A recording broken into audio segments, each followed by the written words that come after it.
Don't forget to like and subscribe. Ladies and gentlemen, prepare to be enthralled by the extraordinary journey of our next guest, a rock star in the world of performance and storytelling. This remarkable individual has captivated audiences since 1980. From the vibrant stages of Edmonton to the bustling streets of Vancouver, they've left a mark on theater, film, and the music industry. Our guests began their career with the Black Box Theatre in Edmonton, honing their craft in acting and playwriting at the prestigious Banff School of Fine Arts. With a rich academic background from the University of Alberta, and on-the-job apprenticeship with stage Polaris, they quickly rose to prominence in the professional theater scene, performing in over 30 family and children theaters productions. But that's just the beginning. With over 30 Fringe Theater Festival productions under their belt, including tours to Saskatoon and Orlando, he's rocked out as a singer and a bass guitarist in a hard-hitting garage band, playing for sold-out crowds who always wanted an encore.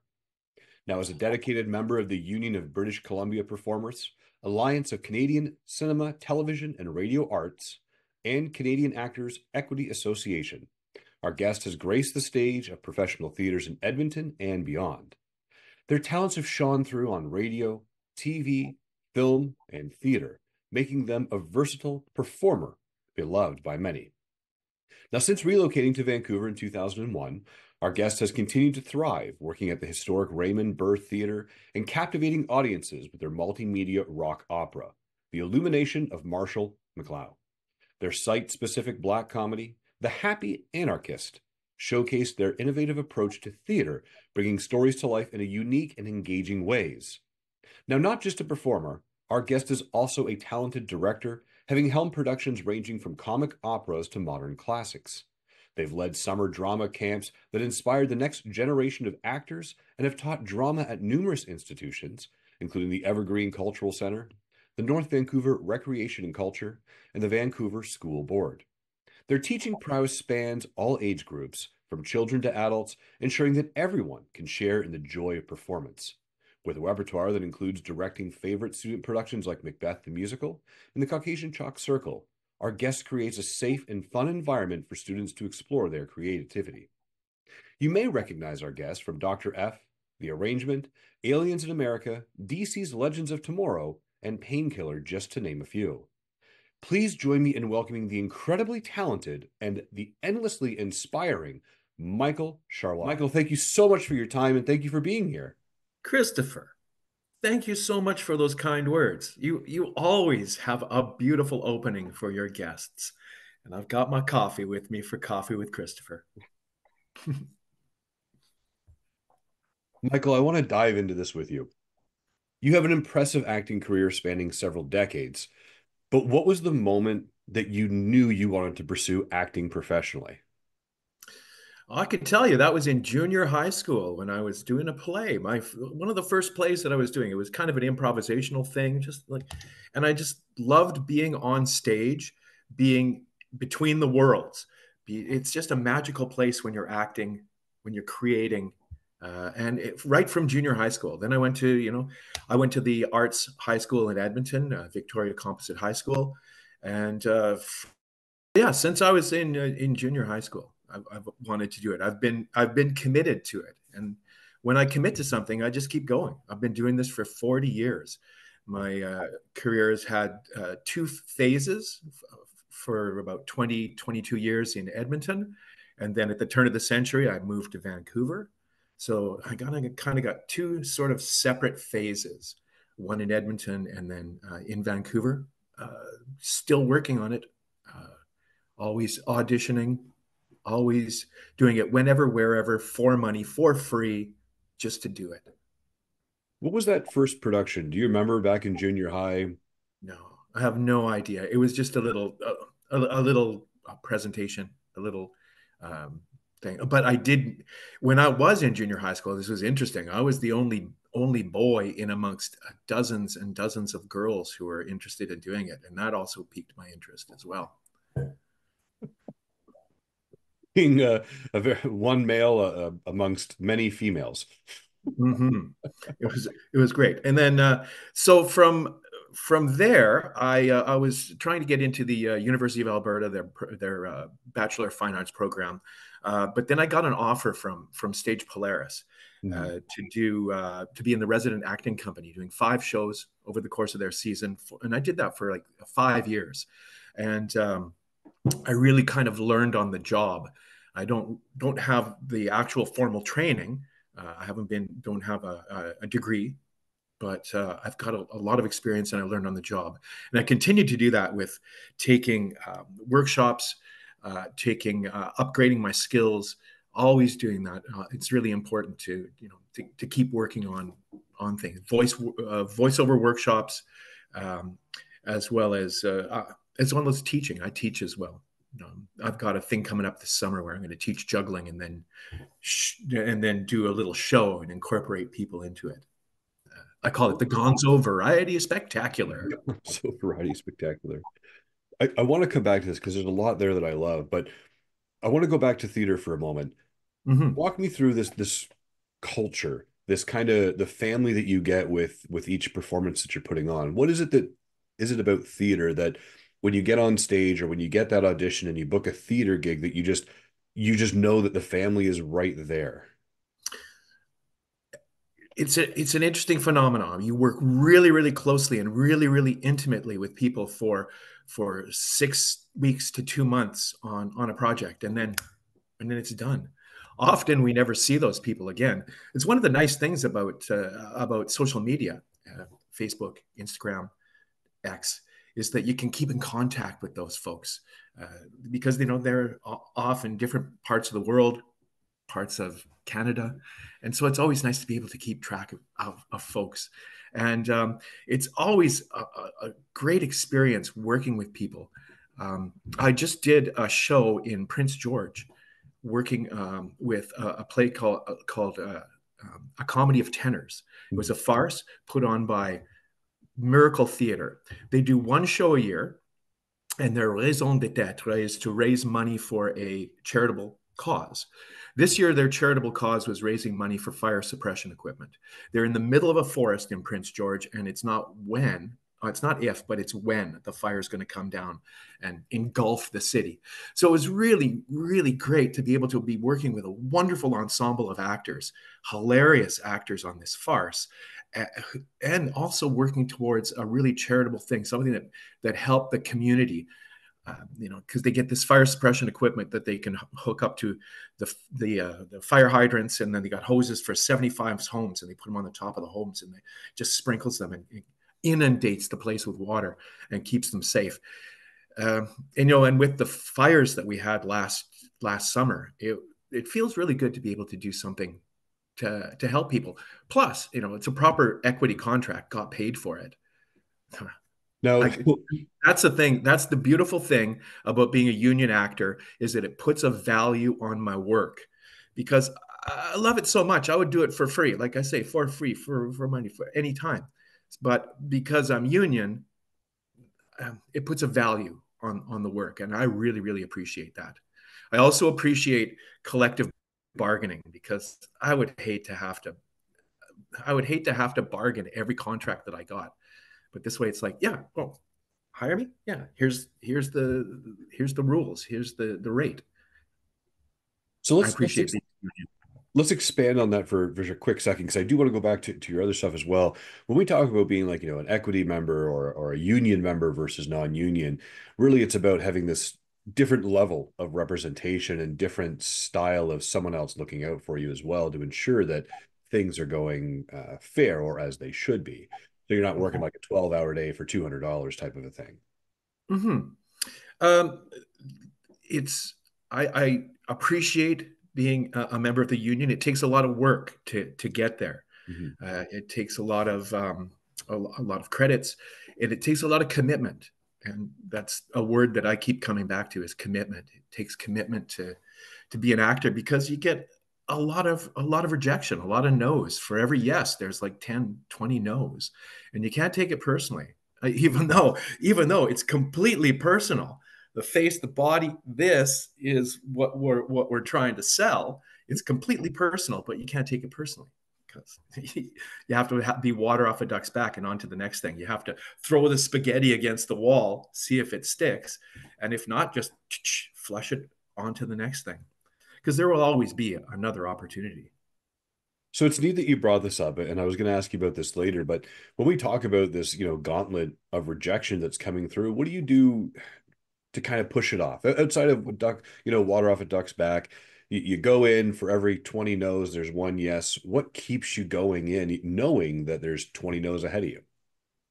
For every audition that an actor books, even the audition, there are 1,000 people that get submitted for it. It gets whittled down to 100, and 100 people get the audition, and then it gets whittled down to like 3 or 4 who get the callback, and then from the callback it comes down to that one person.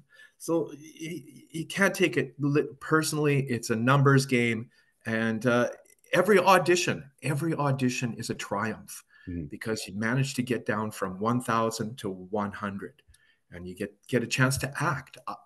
I used to get bummed out about auditions and doing auditions and not getting the gigs, but then switch my attitude. Hey, today I get to act.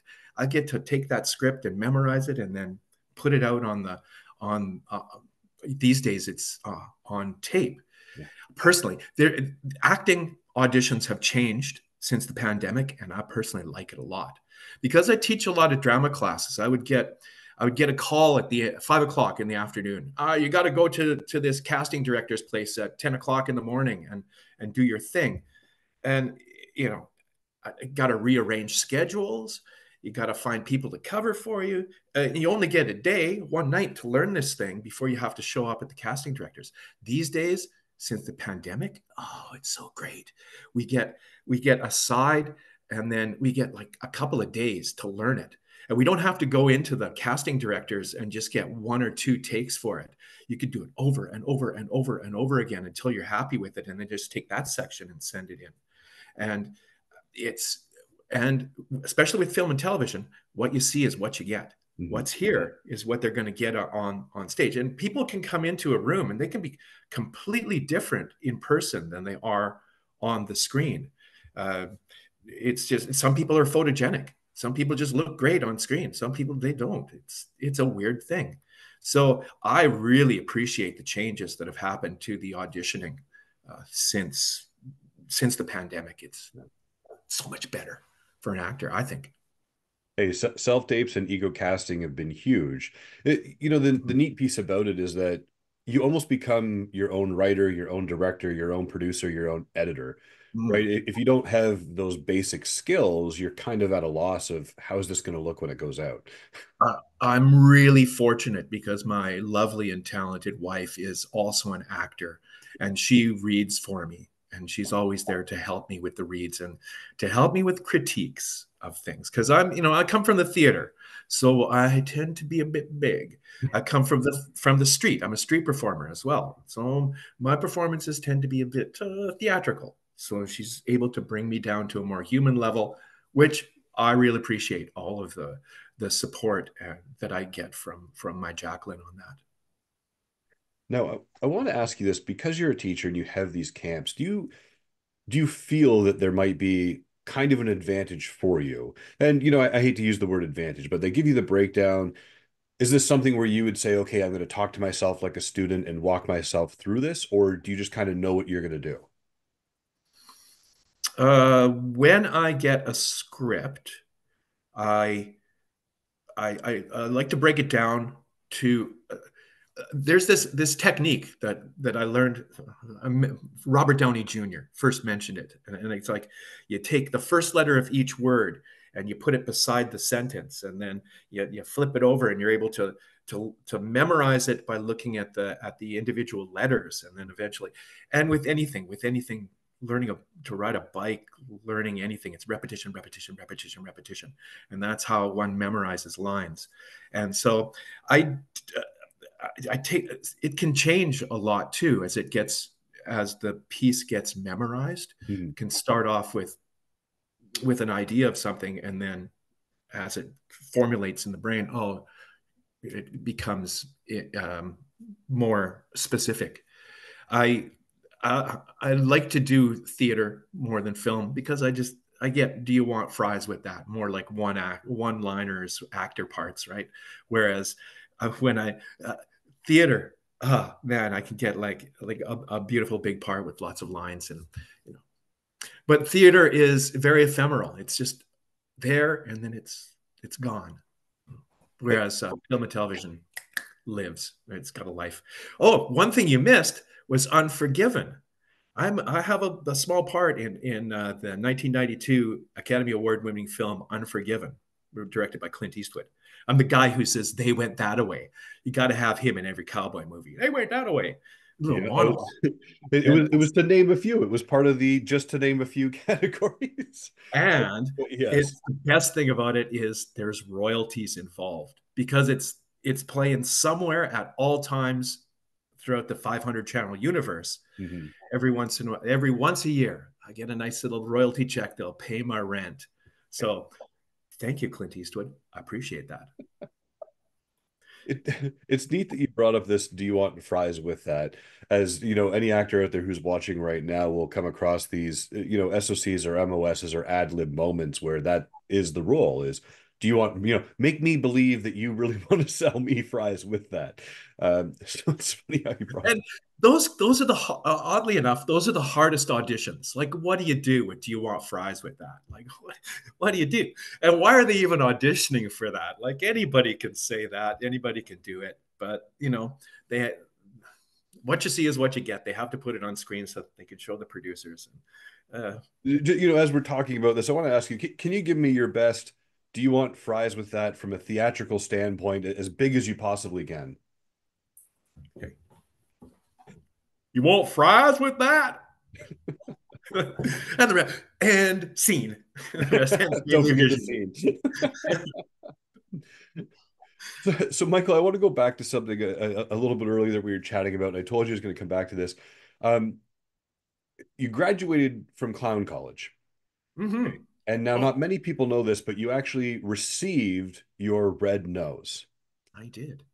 Yeah, that Not was many the people know this. Can you walk us through what that means? well, in Canada, we have a rich tradition of clowning, which goes back uh, to Richard Pachenko, who founded like the mime from, and he was influenced by the French mimes, and from Richard Pachenko, and he took a uh, a mask approach to clowning that involves taking the four directions of the Ojibwa Indians and you make masks that are the four dimension. You wear the masks and you find the masks and of all the directions, and then eventually you get down to the smallest little mask, the Hmm. little red nose, the small mask, and you go through colors, how colors make you feel. I trained with Jan Henderson, who trained with Richard Pachenko. Jan Henderson was with Small Change Theater out of Edmonton, and she's a renowned clown instructor and neutral mask as well. Hmm. Neutral mask is really interesting. You wear a neutral mask, and it cuts off all of your facial expressions, and all you're left with is your body. And then you start with neutral, sitting in a neutral position, and then you start to make choices. Like that's a choice. That's a choice that people make.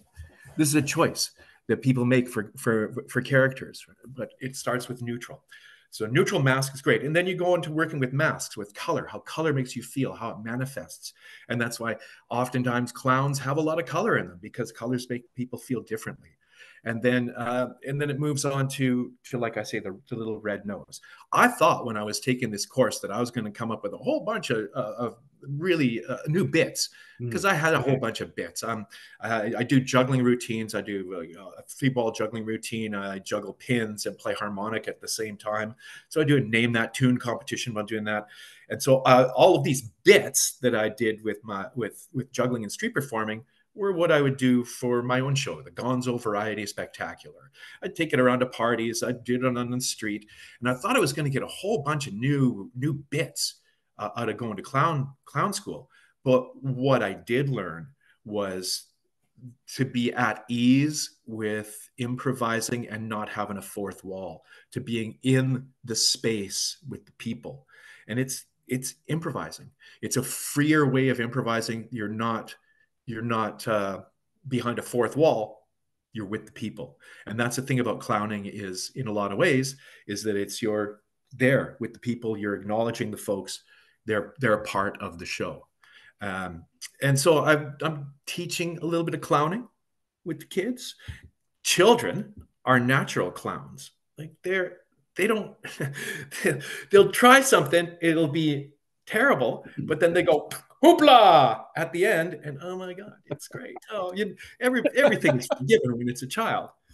So my most recent classes that I was teaching at the Shadbolt Center in Burnaby, the community programs, were that. Is I came in at the beginning of the 6-week course and I did my juggling show for the kids. And I said, okay, now you guys are going to come in the show.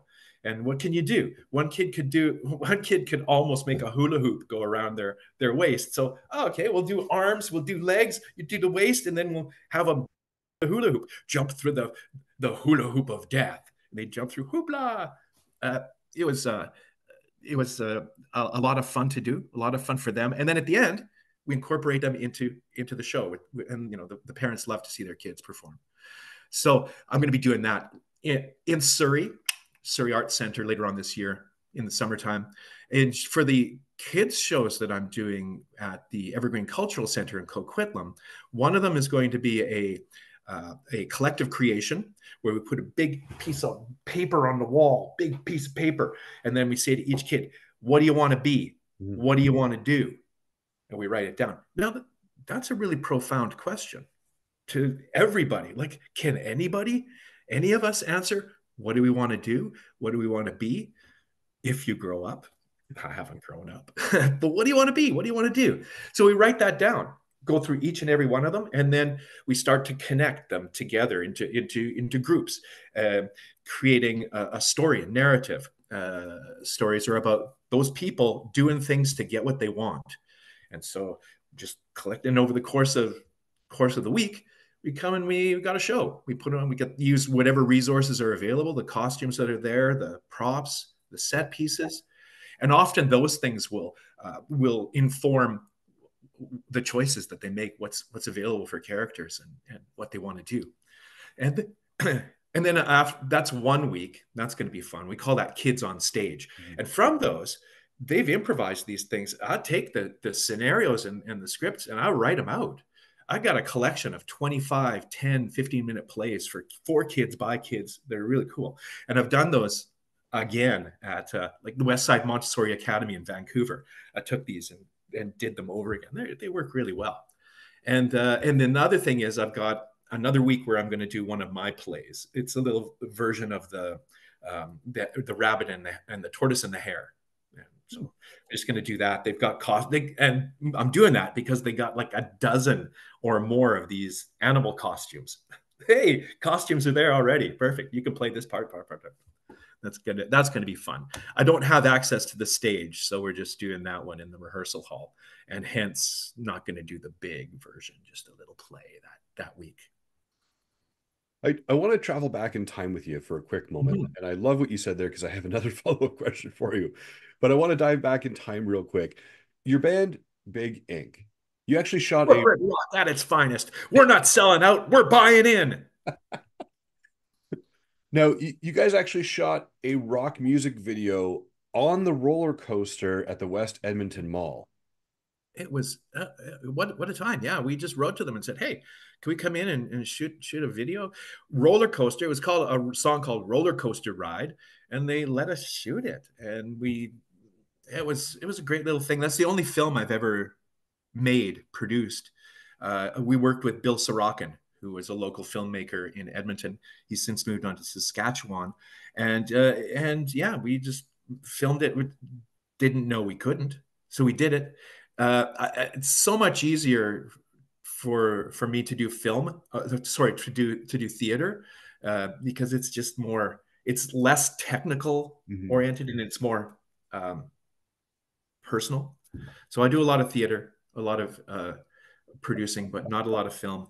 And an interesting thing is, he touched on it, was the Illumination of Marshall McLuhan, which was a multimedia rock opera that this band called Baffin Island Party in Edmonton asked me to come in, and they had an album. Well, it was a tape, a cassette tape back in the day, with a bunch of songs. It's a bunch of demos, and they had a concept about Marshall McLuhan and Cthulhu, the elder god of the Precambrian era, are pushed together by the Illuminati to bring humanity to the next level of illumination.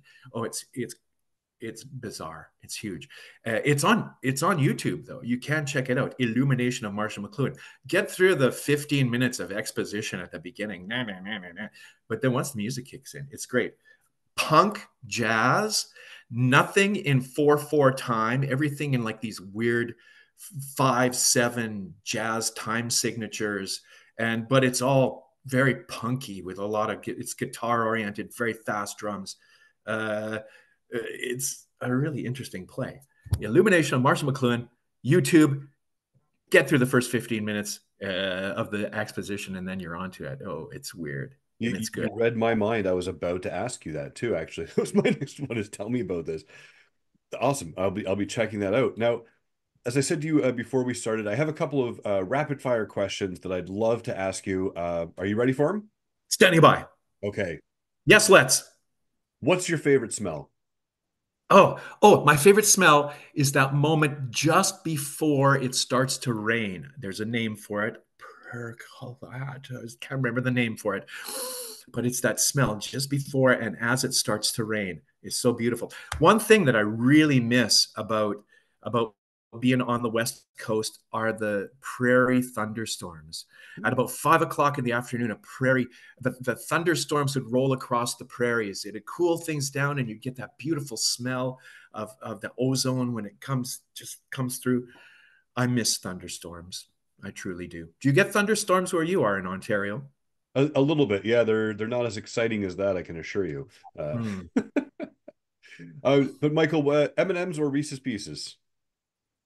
Uh, M&M's. Favorite movie of all time? Unforgiven. 2 cents in my pocket. Watch it, everybody. Favorite pizza topping? Oh, ham and pineapple. You know Ooh, what? I thought that was originally made by the Boston Pizza Company, but I could be wrong on that. I grew up a block away from the original Boston Pizza location in Edmonton. and are you a cat or dog guy? Oh, I love them both. We got a cat, but I love dogs. There's no better thing in the world than a dog, and you can always trust a dog's opinion of people. That's fair. And are you a flat or sparkling water type of person? Sparkling. And if you could learn one language instantly, which one would it be? Oh, French. I am a traitor to my French heritage. They look at me and go, that is why we must separate. We'll all end up like him, completely assimilated. I What's work in it. I took French in university. I could probably read a newspaper because it's got pictures and it's at a grade 6 level. I wish I could speak. what's your first reaction when you see someone with socks and sandals? Oh, no, no, no. That's my first reaction. Oh, no. And what's something people would be surprised to learn about you? Oh, surprised to learn about me. Oh, I don't know. That I don't know that they'd be surprised, but that I occasionally stand for election. Okay. And Michael, what's something that scares you? Oh, what scares me? Getting old and losing my physical capabilities. And Michael, I have time for one last question for you here on Coffee with Chris. And thank you so much for your time today, sir. Is what makes you smile? Makes me smile. I like playing with kids. Playing with kids makes me smile. Playing with kids. And here's one last thing for you, Christopher, because I know you're an improv guy and you'll appreciate this. This is from Keith Johnstone. It's people who say yes are rewarded with adventures. People who say no are rewarded with safety. I love that. People who say yes are rewarded with adventures. And Michael, Mm-hmm. where can people learn more about you? www.charrois.com, CHARROIS.com. That's amazing. Well, as I said, sir, that was the last question I had for you today on Coffee with Chris. Thank you so much for your time. It's been an absolute pleasure getting to know you, sir. Everyone out there, remember to say yes as it leads to adventures, smile to inspire, and have a fantastic day. Thank you so much. Thank you, Christopher. Thank you for the kind hospitality.